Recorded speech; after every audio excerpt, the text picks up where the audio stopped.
What the fuck is up? Higher point of view here. It is your West Coast Packer backer. Here to discuss Matt Lafleur. Matt Lafleur has spoken, people. Seems like it's been a while since we got to hear from the head coach.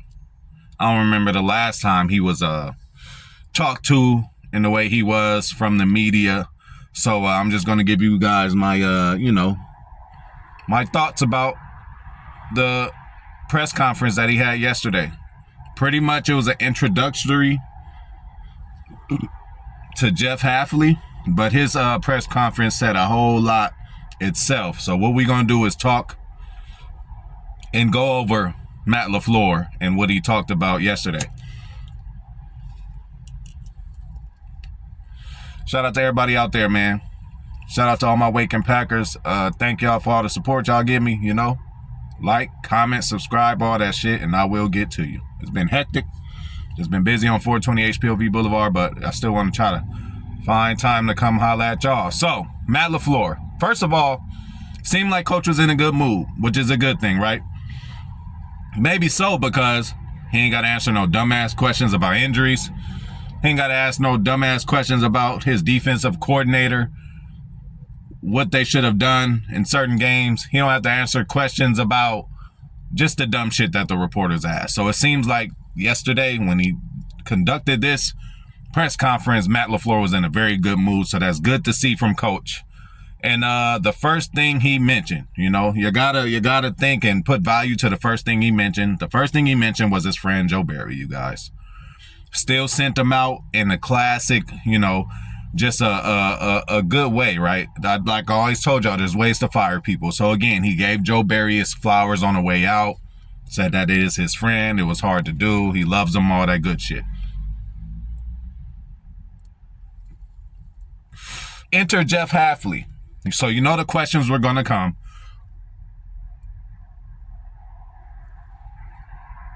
So they asked him, what were the main traits in Jeff Hafley? Like, why'd you hire this guy? And Matt Lafleur said it's because his ability to lead. It's because he's easy to connect with, right? In the last press conference, we did see Lafleur, and he was like, the guys are going to love him, right? He means the staff. He means the players. He means that Jeff Hafley is a very personable guy, right? He also mentioned that Hafley was good everywhere he went. Every stop he went to, and that during time, the teams has really improved at his time staying there, whether it was Rutgers, Ohio State. We all know he'd have been to a lot of spots, so that was good to hear from Lafleur. Few questions were answered too, because it's like a lot of people want to ask about the pieces, right? They want to ask about like, well, who fits your scheme, as far as Hafley. But Matt Lafleur said even before all that, he made sure that he had the proper pieces in place to be able to pull this off. So this was thought of. Like, this isn't just, and he said it was a lot of interviews that he conducted. So you gotta be happy when the head coach is leaving no stone unturned.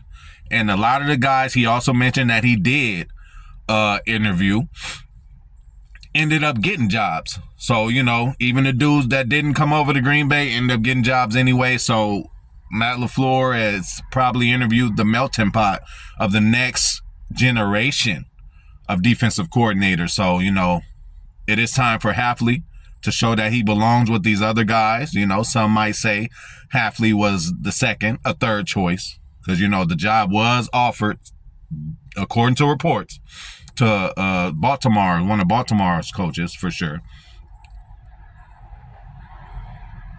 But yeah, Lafleur said we wanted to make sure that we had the cornerstone pieces that we needed in order for this defense to operate. So he did say that.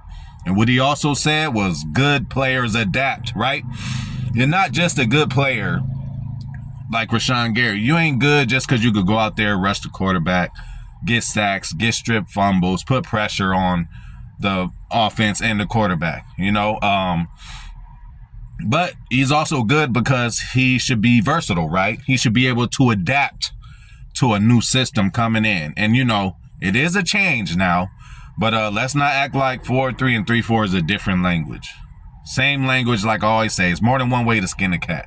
But he did keep all of these things in thought, you guys. So when we hear about guys getting 1-year prove-it deals, this will probably be the reason why. He says we have some pieces in-house already that is equipable with this defense. Okay? So what kind of defense are we going to be getting from this guy was asked. Or what kind of defense did Matt Lafleur want? Let's do it that way. He said he wants fast, physical, and attacking defense, right? And that's what Hafley's expertise is, and his expertise is mainly focusing on the back end. And this is a different thing. Matt Lafleur says this is the main philosophy change in his defense. It's about once the ball gets released through the air, everybody's heads turn that way to the ball, and that's how they're going to handle their business. This is no longer, we're going to keep it all in front of us. You do your play, you just not going to beat us deep. That was more the Joe Barry thinking of things. When they say attacking, this is what he means by attacking. This is what they mean by attacking. Not just the stunts up front.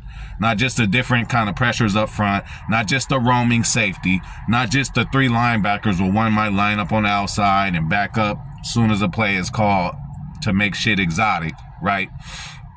But the focus is on the back end and when the ball is released. When the ball is released, everybody turns into ball hawks. And that's a good thing, because what did we lack in this year, you guys? Turnovers. We were amongst the bottom of the league in turnovers, and we cannot be having that. We got to get more big plays and game-changing plays, okay? So, as far as the players, we always worried about, what's this guy? How's he going to fit in the scheme? How's he going to fit in the scheme? Jeff Hafley is very good, and Matt Lafleur said another trait he liked is he lets the athlete's natural abilities take over. What does he mean by that? He means he's going to put them in the best situation regardless.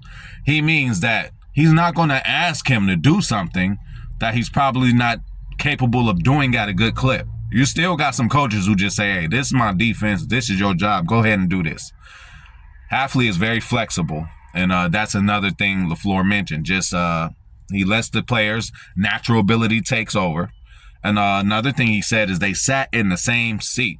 So Lafleur has a bigger amount of respect, kind of like Bisaccia, right? Bisaccia never was a head coach, but he was an interim head coach. Lafleur respected that. He got through that grind with the Raiders, interim coach, and win 4 on the way to going to the playoffs. That was impressive by Bisaccia.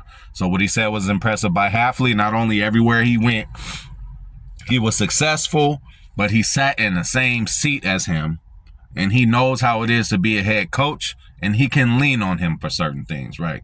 So, again, man, he's just talking about all the reasons he hired this guy. And as far as the defense, too, he says Hafley, he likes it. He likes Hafley because he keeps it simple and makes it easy for the players to learn, for them to play without thinking. So you got to think that the installs of this defense, he's probably not going to throw too much on their plate in the beginning. If you guys heard the saying, keep it simple, stupid, I think that's what we're doing. And as a new player coming into a new system, let's just master the basics. So that's what it sounds like, the direction they're going in. Oh, he can get funky and freaky with a lot of exotic shit. He has it in his bag. But what I think we're going to get done first in the installs is base. And then we just going to bounce off of that, Lafleur also mentioned, earlier in the year, it took him a minute to see what the fuck he was working with, to see what he was cooking with as far as his players.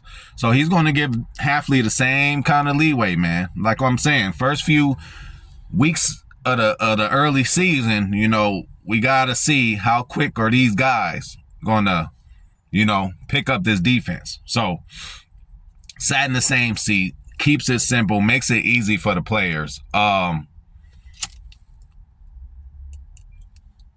And yeah, he just said he wants the players playing without thinking, and that just means getting down the playbook as quick as they can. And that just means teaching them the playbook the easiest way this coaching staff can. And there's a lot of transparency in this whole coaching staff.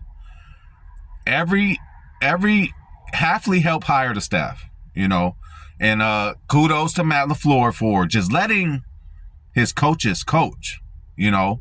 Matt Lafleur pretty much said, I treat all of my coaches like head coaches, right? Hey, you the DBs coach, you the head coach of the DBs. You the special teams coach, you the head coach of the special teams, you know. Not only does he give them that respect because he wants them to do their job, but he gives them that respect because, you know, he has to feel that they should know what they're doing. That's why he hired them. He did his due diligence on the people that he's hiring, and he's just going to let them do their job. That is underrated and undervalued too. You know, ain't nothing like being a coordinator where you just got to walk on eggshells. Now, it is early. There may be certain times there may be changes. Hafley might come out there, wet the bed a couple times, and Lafleur might have to step in, you know, kind of like Shanahan did with Wilkes in the NFC Championship game. Did it work? No. Or in the Super Bowl game, my bad. Shit. The last time Niners won the Super Bowl, goddamn Tupac and Biggie was alive. Ain't that a bitch? Long time ago, people.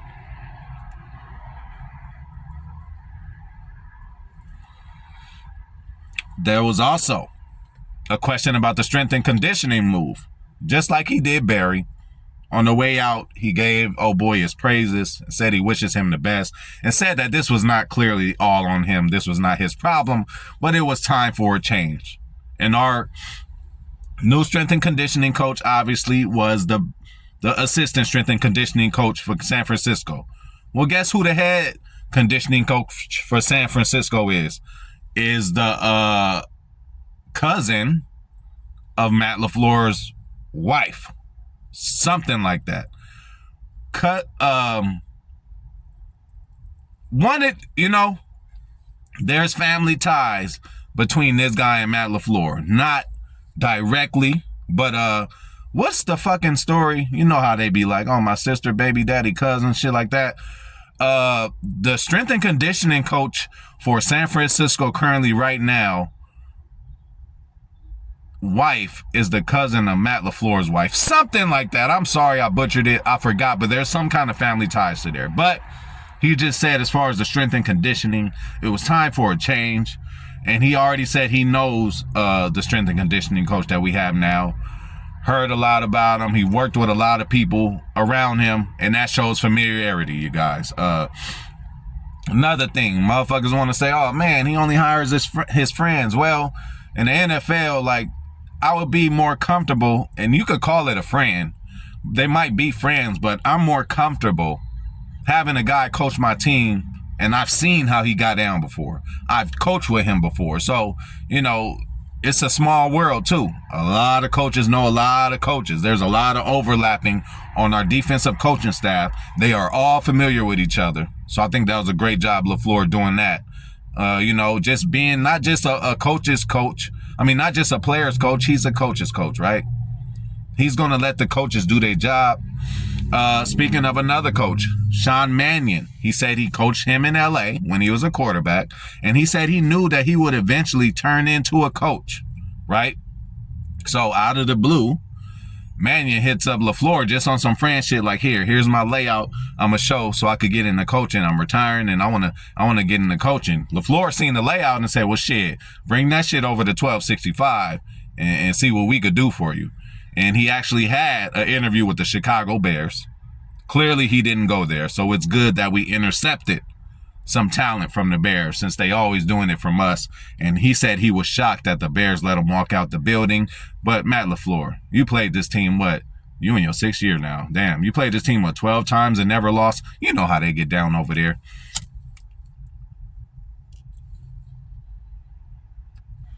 And yeah, that's how you knew about Mannion. That's how Mannion came on the staff. And then again, the most important thing for me too, people question, hey, how much is Hafley going to be involved in picking players in the draft and doing this and that for a scheme? Well, it is said that they already been looking up and tearing up the roster, trying to figure out where to put these guys in their best places. And Hafley helped hire the whole staff. Hafley's influence was in on this staff. So again, a coach's coach also. He's not just a player's coach. LaFleur, not only does he give his new coaches a couple of new toys, via through the draft or free agency. He's done that with Passachi. He did it with Joe Barry when he first came in. And you got to think, at this point, our offense should be able to operate itself and really only get better. We started turning it up toward the end of the year because they just started to get it. Just like Lafleur said, in the beginning of last year, it was a new offense for him. He had to learn what the fuck he was working with. So expect growing pains from Hafley. But as far as Hafley's press conference, we definitely going to get into that. I just had to give a few thoughts on Matt. Hey, I love my head coach, man, but I seen that. And before he introduced Jeff Hafley, that's what he had to say. So it just seems like everybody's on the same page, Key points, he said Hafley was good everywhere he went, which makes sense. And everywhere he went was a lot of places. That's versatility. He's seen a lot of football. Also, Lafleur said he made sure we had certain pieces in place in order to transition this the best way we can. So again, like Goot said, everybody's on the same page. This will not be an overhaul as far as players coming in and out. We're going to keep some, we're going to do our regular transactions and all that, but it's not like we just about to transfer a whole 3-4 into a 4-3. It just don't happen that way. That's why players get paid a lot. That's why players are to be versatile. This ain't the first time these players have been in a 4-3 or 3-4 or vice versa. I'm sure in some way, shape, or form with all the football they played, that they played in both.